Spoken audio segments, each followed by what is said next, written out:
David. David. He's falling in a beautiful swirling pattern. David.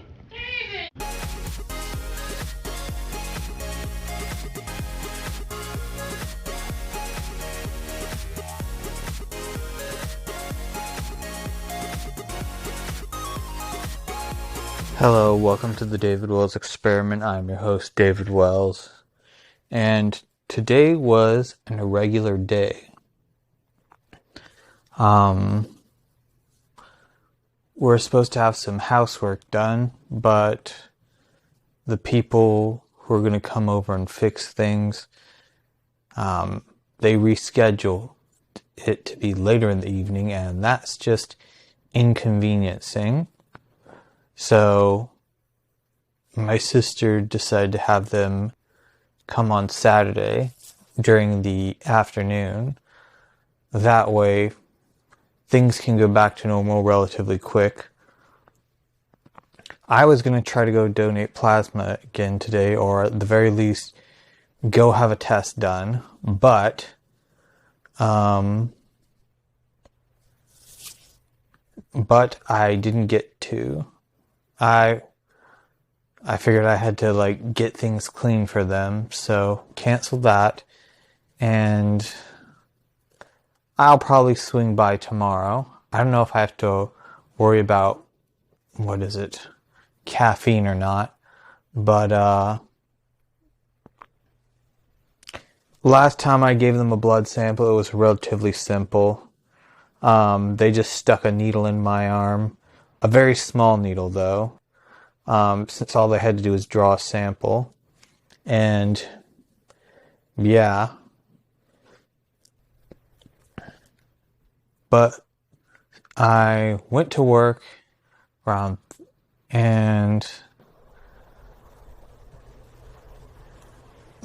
one of my coworkers asked if I could go home early so he could have my hours.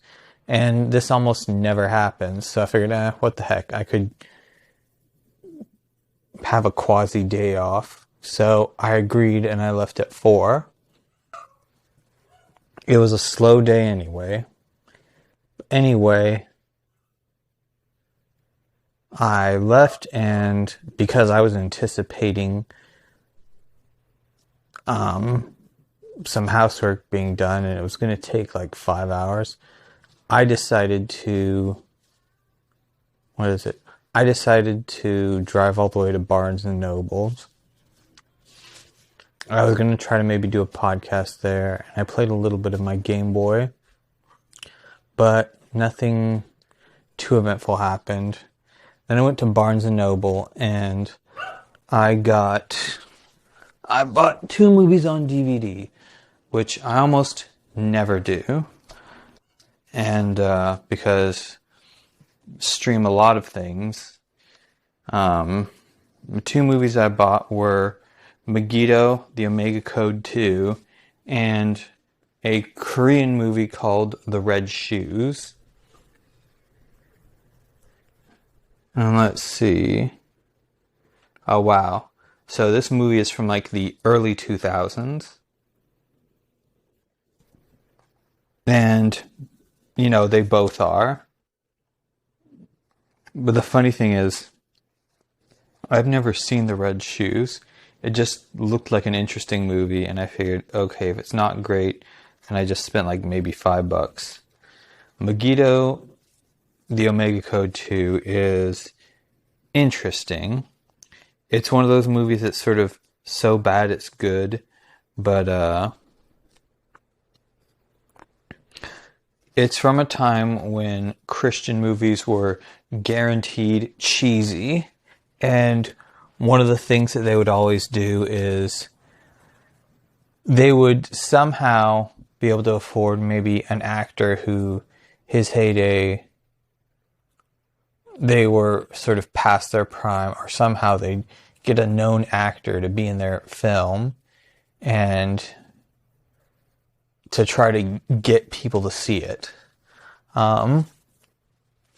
In this movie, they have a couple. Most notably, they have Michael York, who plays the Antichrist in this movie. And what's funny is this is a movie about, the biblical end times and Satan taking over. And Michael York, who plays the devil / Antichrist, he's kind of the saving grace of this picture. It's like,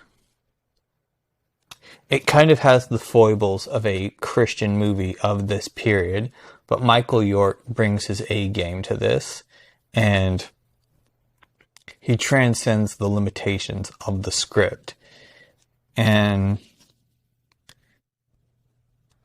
the whole movie, it kind of feels like early Stargate SG-1, like special effects. Well, maybe not early, but like, say, season 4 or 5 level of visual effects. And it's one of those movies that me and my brother saw when we were younger. And so it's funny. I feel like we ironically, but also unironically like this movie. And even though I think you can even watch it for free on YouTube, I thought it'd be a nice nostalgic thing to buy it on physical media. I just thought, no, what the heck. The Red Shoes, let's see. The reviews say genuinely startling, gory, visually arresting. This kind of looks like one of those sorts of movies I might watch, or I might have seen at the video store as I was walking the aisles and looking for something interesting. Honestly, that's how a lot of choices were made. Like, the artwork on the cover had to get you. Otherwise, you weren't interested. And sometimes you would see artwork and you're like, wonder what that's about. But it might be interesting, but at the same time you're like, maybe not. I mean, there's so many movies from the video store I remember seeing artwork for, but never thinking to rent. Where I would like see the artwork and sort of piece together my own story.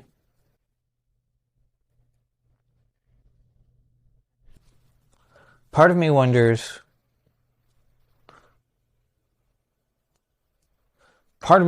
something about video stores. It's like,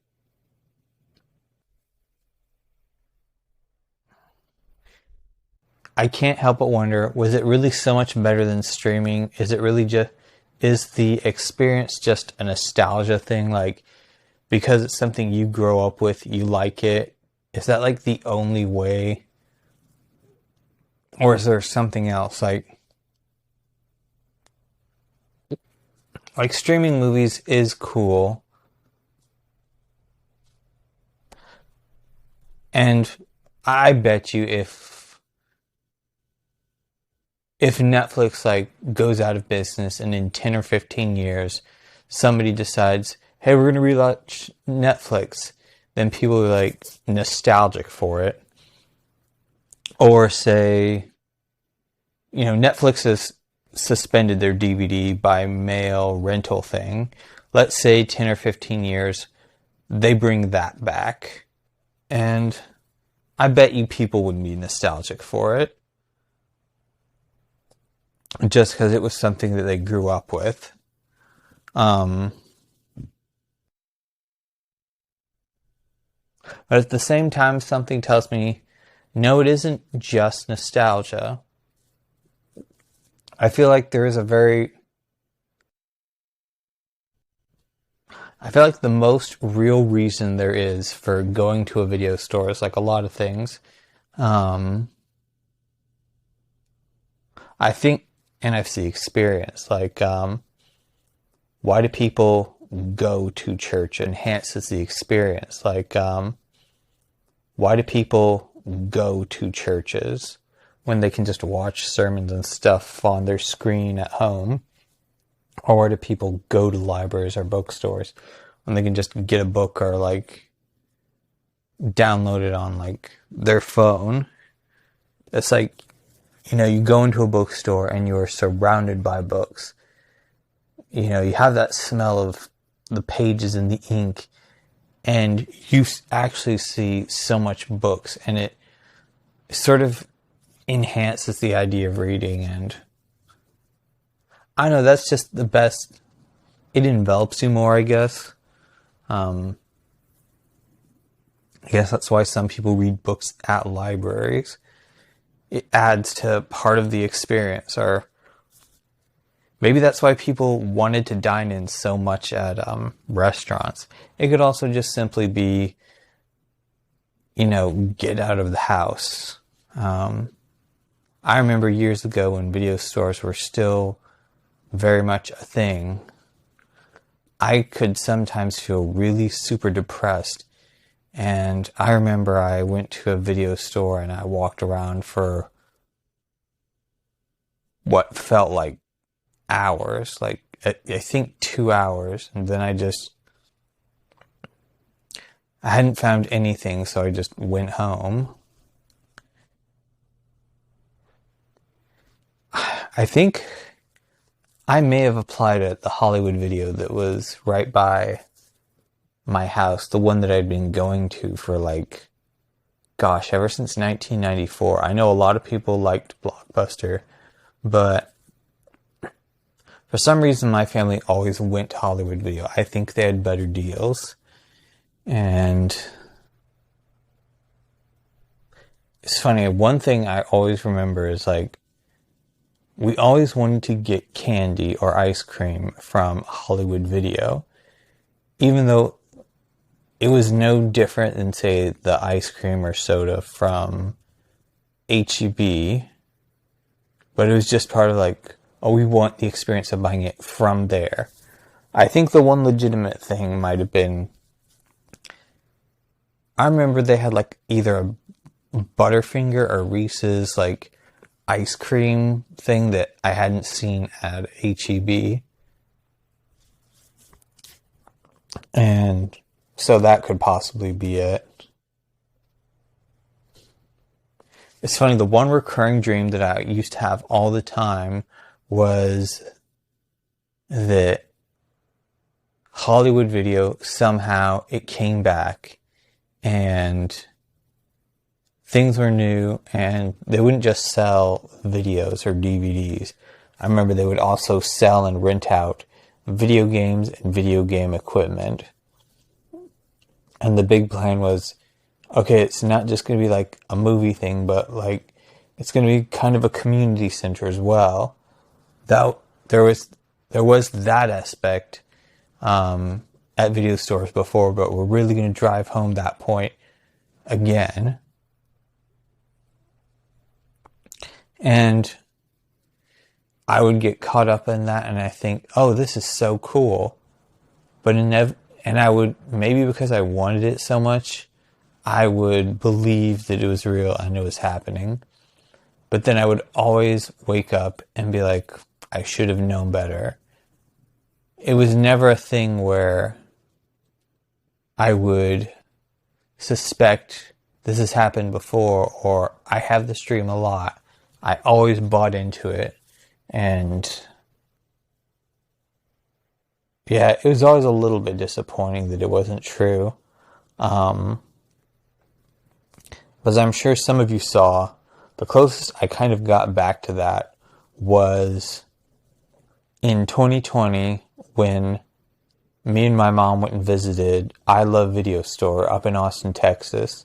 I hadn't been to a dedicated video store in a while.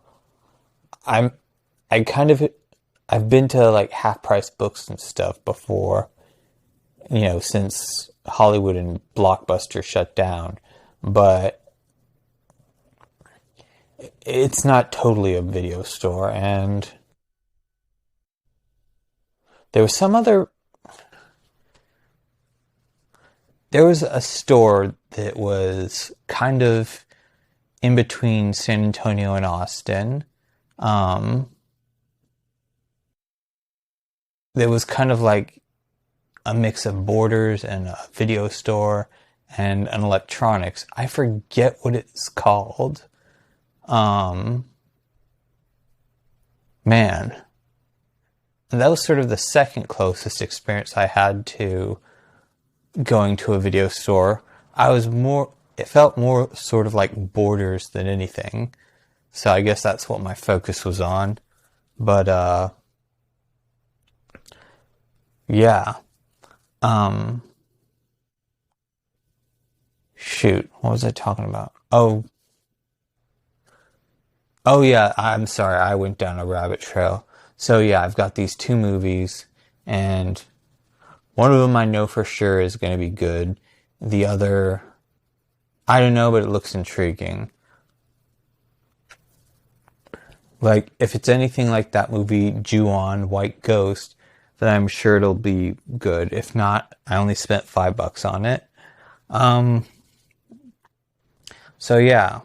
So going back to that whole thing of things you choose, when you add something onto your plate, and it's something you choose to do, and you have more things that you've chosen to do than things you're like sort of forced to do, it enables you to do more things. One of the things that I've talked about is learning Blender, which is a 3D animation software. And right now, my computer is so slow, but I do have the 2.8 version. I think I got that in 2020 or 2019. And anyway, there's a lot of resources for it. And I was thinking, okay, at some point that could be one of the things that you choose to do it'll be one more of those, you choose to do those things. And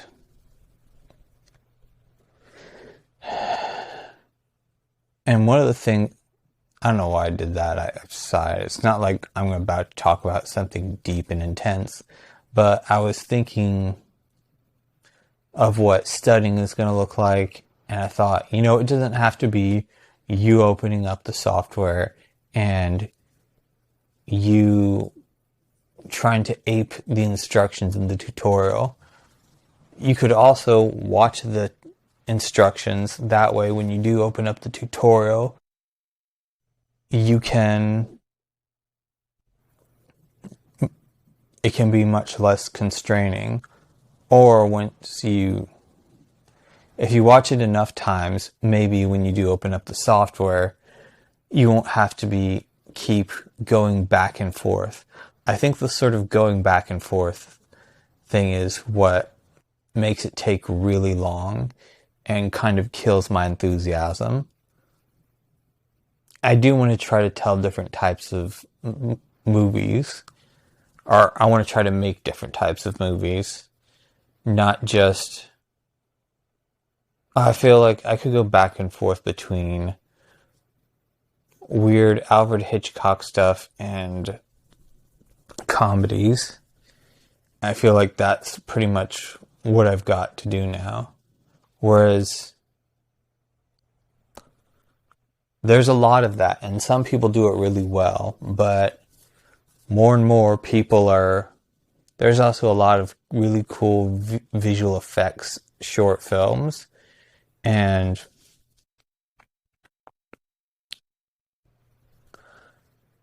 who knows, maybe it could get me more attention. I bet you $5.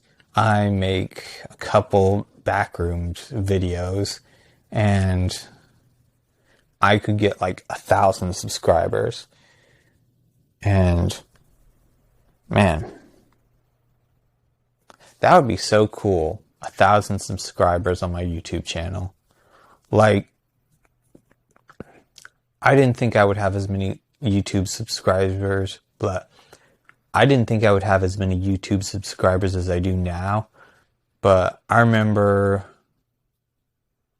I remember a time when I had like maybe 170, and now I've got 338.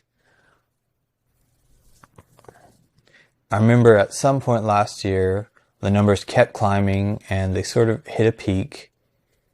But I feel like if you've got maybe one or two really cool videos, like your subscribers will boost. 1,000 is, it's no small feat that like 1,000 people decide, okay, this guy's interesting. Heck, the amount of subscribers I do have, that's probably no small feat. I've got to wonder who, man, I'm curious who does subscribe to me. But anyway, so in relation to 3D animation, I guess one thing I could do is maybe just watch the videos. I don't have to always fire up the 3D animation software whenever I want to study. And another thing that I've been really bad at is studying Korean. I need to get that done. I'm so bad, and I've been trying it for years, and I feel like it's just going to get more difficult. I feel like I'm in a worse off spot than I was since last year, since even a few months ago. Things happened and I got distracted. But oddly enough, I feel really good just about myself ever since I started doing these podcasts again. And I don't know what they'll really amount to, but I've noticed maybe it's just therapeutic to do this. And I've noticed that current events that used to make me so depressed or get me anxious don't have the same effect anymore. And doing these podcasts, it has no bearing on some of the things I'm trying to do to increase my income. Like I said, I'm trying to get into real estate photography. I know it doesn't help me towards that end. But at the same time, it's like,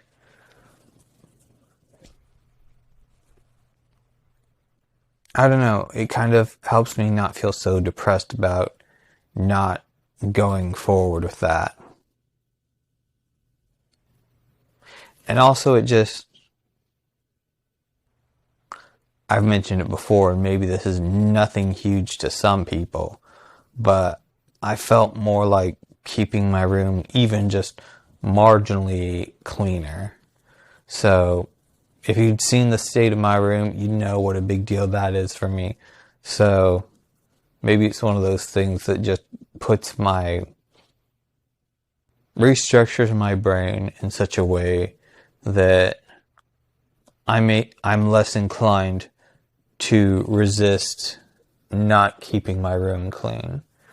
I'd say that's progress.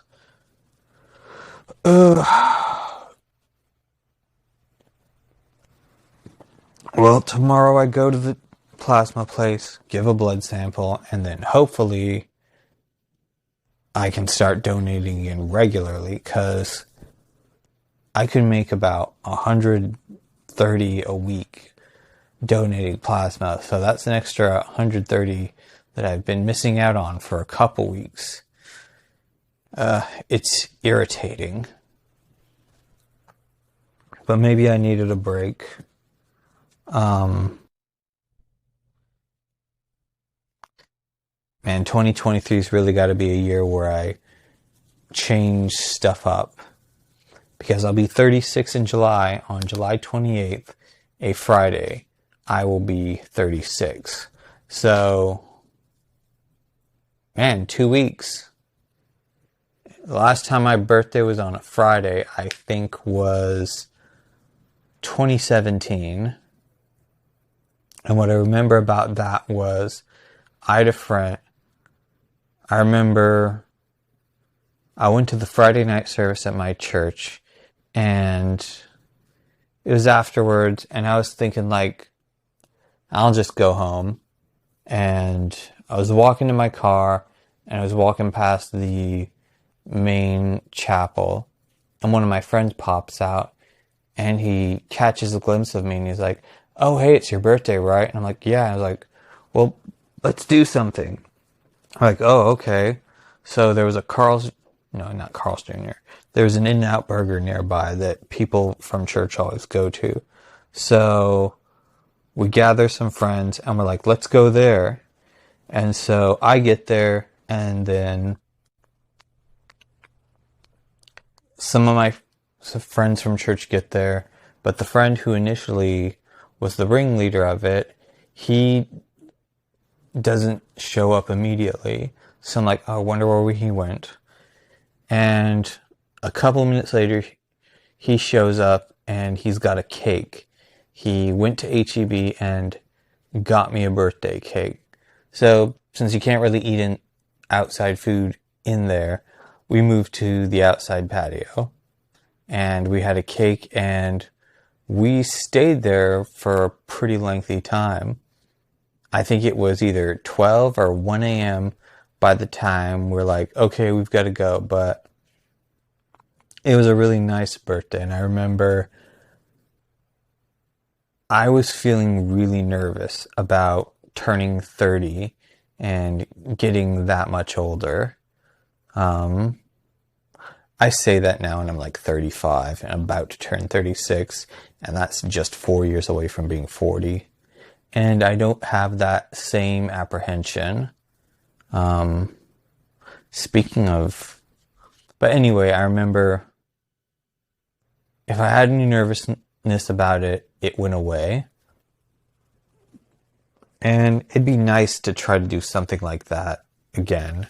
That friend he's in South Korea right now, but, maybe we can do something else with some other friends.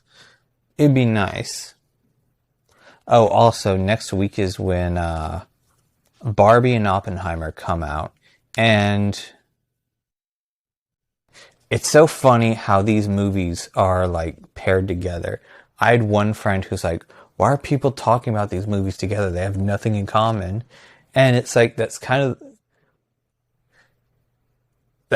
the point. I mean, it's just coincidental that they come out on the same weekend, but they couldn't be more different. And I think that's one reason why people like to put them together, is the fact that you've got one movie about an imaginary doll coming into the real world, and then you have another movie about the creation of the atomic bomb, which changed things forever, from the director of Dark Knight. They're such opposites, and I think that's what people like about it. And I feel like it kind of started when somebody asked Matt Damon, and he said, there's no rule that says you can't see two movies. And it snowballed into this thing. And even though initially, like, Tom Cruise was sort of mad that he couldn't get every single screen that he wanted to play his latest Mission Impossible film, he's turned out to be an unlikely ally for both films. I think he said he's going to try to see Barbie. No. I think he said Oppenheimer on Friday, and then he'll see Barbie on, like, Saturday, and he wants to see it at a packed house. So I think that's what I'll do. I think I will go and see Oppenheimer first, and then I can see the lighthearted Barbie movie. Yeah, that would be cool. Let's see, what else? I guess one reason why I'd want to get into 3D animation is maybe I don't do live action stuff anymore, and it'd just be easier to do an animated film, I think, in as far as you don't have to secure location, get people's schedules worked out together, and then work within a time frame. But at the same time, part of that is fun. And maybe I just need to work myself back up into that mode of thinking, because there's a thing of like, when I do flirt with the process of making a movie, it is energizing and I feel reconnected. Whether it is, and it happens in different forms, like my mom and I did these interviews all the way back in 2017, which I need to get back on that. We did a bunch of interviews, and even though it wasn't one of my projects, something about the process itself energizes you. The putting on the lav mics, having the camera, and just going and shooting. Getting to the location, having all your stuff. Something about that is engaging and it gets you ready. And even I've helped my sister shoot some weddings. Well, I've been her assistant. Mostly my job consists of just guarding her stuff so she can walk around and not worry. But even that, it sort of sometimes feels like getting ready for a film shoot. We got all the equipment, we got all the secondary items we need, and let's go. Get there, talk with people like I would talk with actors, and it gets done. And by the end of the day, we pack up and go home. And I haven't really done that in such a long time. Kind of did that in 2019 and 2020 and a bit of 2021. But I haven't really made a film. And I've looked at so many things that I've done. And I know I've said this before, but maybe I need to hear it so many times to get back to sort of our former glory. I look at things I've done and I realize I have so much talent. And it's like, I think I've said before, there have been a lot of San Antonio filmmakers who have shown such promise, and they'll do something that's so good, but then you never hear about them or hear from them or find out what they're doing. They just seem to disappear out of, like, and it's like, what's the point of them having done anything in the first place? And I don't want to be that guy. I don't want to be that individual who he had so much potential and so much magic, but let something happen that caused him to get distracted. I want to put out that casting call that says looking for these actors, and then getting the phone calls and the emails, the portfolios, and then giving directions for the auditions, and then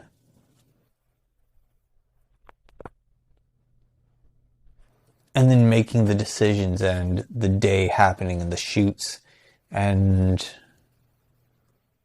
those long hours and days of putting it together on my PC and thinking things over, like, okay, you got this done. What do you have left? And then that sort of eureka moment of like, I think I'm done. And then you hit export on the editing software and you've got the movie.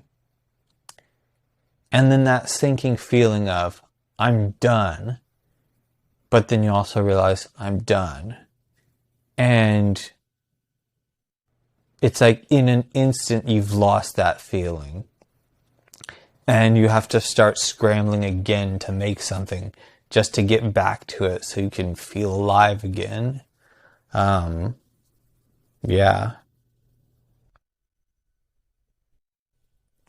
I think I just want to get back to that thing where I'm making a movie like every year. And I kind of wonder what I could do. Like,